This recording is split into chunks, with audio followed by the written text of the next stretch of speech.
Kavanaugh's opening statement during the hearing was a mix of anger and sadness. And it began with anger, which quite honestly, I personally did not expect, given the reactions from the Republicans in the Senate following Blasey Ford's testimony. Many of them said that it was credible, it was an emotional testimony. And so to respond to that with anger, I believed would be a bad political calculation, a miscalculation.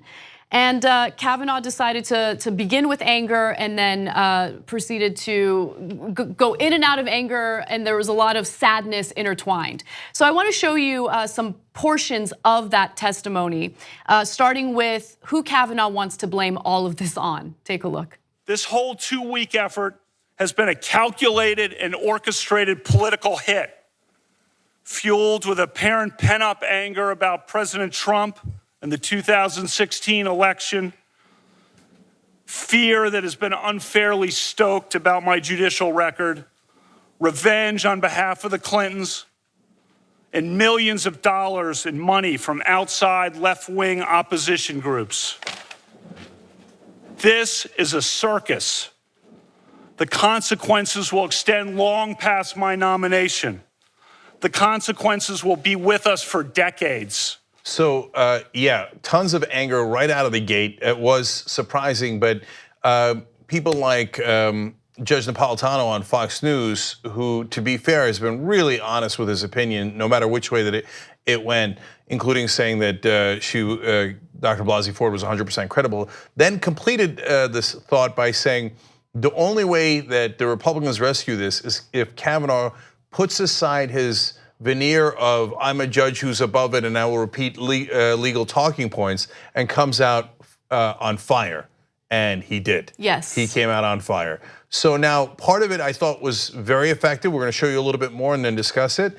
But the parts you just saw might have been the least effective parts, because when he says outside groups have spent millions of dollars on these allegations, no, wait a minute. We just saw in the morning, Dr.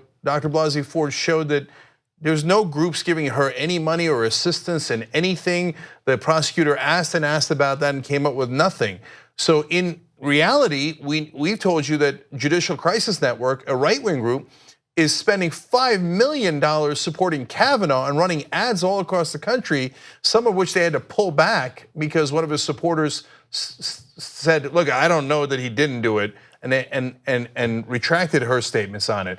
So, and then saying this is payback against Trump.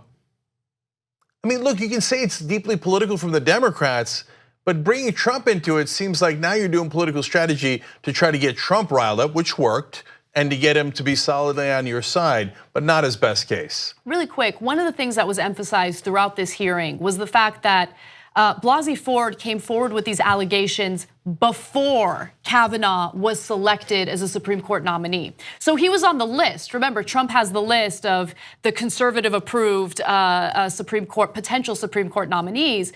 And it wasn't until Blasey Ford saw that he was on the list that she decided to take action, right? So it's important for those who think that this is just 100% politically motivated, because why didn't she bring up those allegations against all those other potential nominees if they're false allegations and this is only done for political reasons? No, let me add to that, because she was very clear. She actually tried to get this in front of the Republicans as well in getting it, sending it to the papers so they would pick a different Republican. So that, and presumably that Republican would have an easier chance of getting confirmed because it isn't about politics. She's just like, don't pick this guy because of what he did to me. I know he's a bad guy. So that makes her super credible. Okay, 2 words. Mitch McConnell. What did he know? Because he was lobbying hard to convince Trump to not choose Kavanaugh. Yeah. Why? Yep. So now, nonetheless, look, there's 3 things that I think he did right in this testimony, but let's keep watching and then I'll tell you, and I don't even necessarily think it was strategy. I thought it was, at least to some degree, real. So anyway, let's go to the next part of the testimony. Why aren't you also asking the FBI to investigate these claims? Senator, I'll do whatever the committee wants. I wanted a hearing the day after the allegation came up. I wanted to be here that day.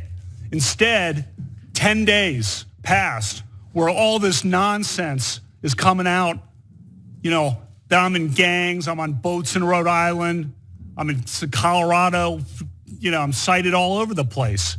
And these things are printed and run breathlessly by cable news. I wanted a hearing the next day. My family's been destroyed by this, Senator. So he said repeatedly throughout both his opening statement and in the questioning, as you see there, that his family has been destroyed by this. And in a lot of ways, his name, I don't know about his family, but his name has been destroyed by it, either justly so or unjustly so. So now the three parts that I thought were effective were when he talked about his daughter, and he got really emotional around his family every time he talked about it. And it was awkward, and he was sniffing because he was, on the verge of breaking down, not just, he started with anger, but then he went to tears and sadness. But it was genuine emotion. That part he was not, in my opinion, was not remotely faking. I will see what you think. But when he talked about his daughter, point one, when he said, my 10-year-old said, let's not forget to pray for Dr. Ford too. And if it was a trick, it was a great trick because that worked really, really well. And he got all choked up, and it was powerful.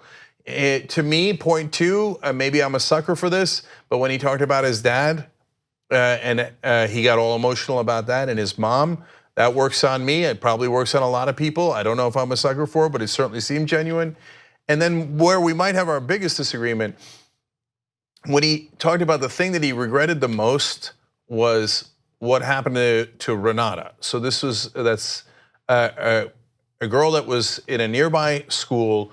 They did 14 of the people in the yearbook, including Kavanaugh, said that they were Renata alumni. That seems like they hooked up with her and bragged about it. Now, he still lied in that testimony in the opening when he said, oh, it was not of a sexual nature. We were just talking about how we were all good friends with her. Not remotely true. Okay, of course it was about hooking up. But I was pleasantly surprised to see that he really seemed to really regret that. Like that's where he got almost the most emotional. Like he's like, I called my friends and said, why did we do that? That we shouldn't have, basically we shouldn't have done that. And that was one of the stories that bothered me the most. And the fact that he went out of his way to show contrition on that, I thought was a point on his side. No, in my mind, no question about it. But what did you think, Anna? Yeah, we have significant disagreement. So I think that let me mention what we do agree on. The emotion did seem genuine. I agree with you on that. I do believe that everything he said, with the exception of the clear lies, was politically motivated, politically savvy. And I think that it's naive to think that his statements weren't specifically politically motivated. Now, with that said, I am so sick and tired of this goody two-shoes nonsense coming from Kavanaugh, okay? Especially when it comes to the Renata thing.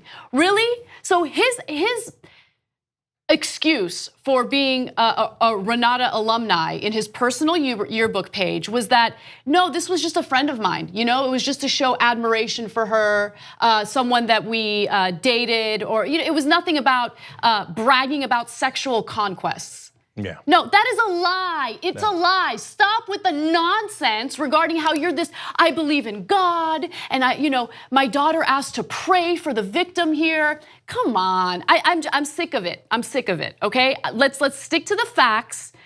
But instead, he's lying about the Renata thing. He lied about his willingness to do an FBI investigation during his opening statement.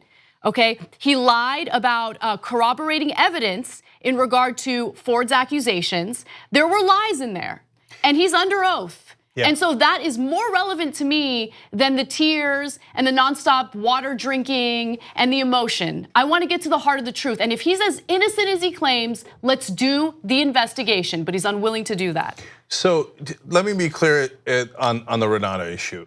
I agree with you, Anna, that it's maddening that to this day, and clearly perjuring himself there. He's pretending that it wasn't about hooking up. No 14 guys on the football team write about how they were the alumni of a particular girl because golly gee, they liked her so much as a friend. You went to high school, you know that. Everybody knows that. So he lost me when he said that.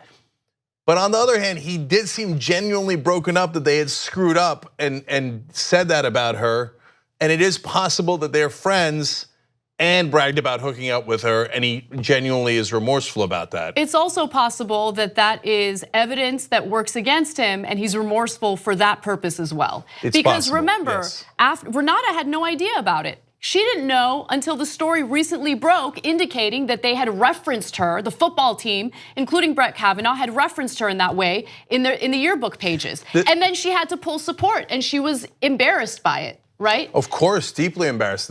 I'm just glad he was at least remorseful about it because it was such a terrible thing to do, let alone all of the other allegations. All right, look, but the thing that I'm the strongest on in terms of the reaction is that people seem to think that him being angry and then emotional is clear evidence one way or another. And we're running out of time here, so I'm gonna save the stories about how I've been angry in the past, over the top angry, when I was right and when I was wrong. I've done both, so I'll tell you those stories in the post game, and this is why part of the reason we have membership, so we can do more content for you guys. So tyt.com/join to become a member if you don't know, and we'll talk about those. But I know in my personal experience that sometimes when you're wrong, you get your dander up and you're like, oh yeah, and you go over the top. So it could have been that, no question. And I know sometimes if I've been wrongly accused of whatever, right, I'm super pissed. And I do, like, to me, the idea that getting angry means that you did it makes no logical sense at all. So to me, that anger is not dispositive in either direction. Like what you see? Click the subscribe button below and don't forget to ring the bell to never miss another video from the Young Turks.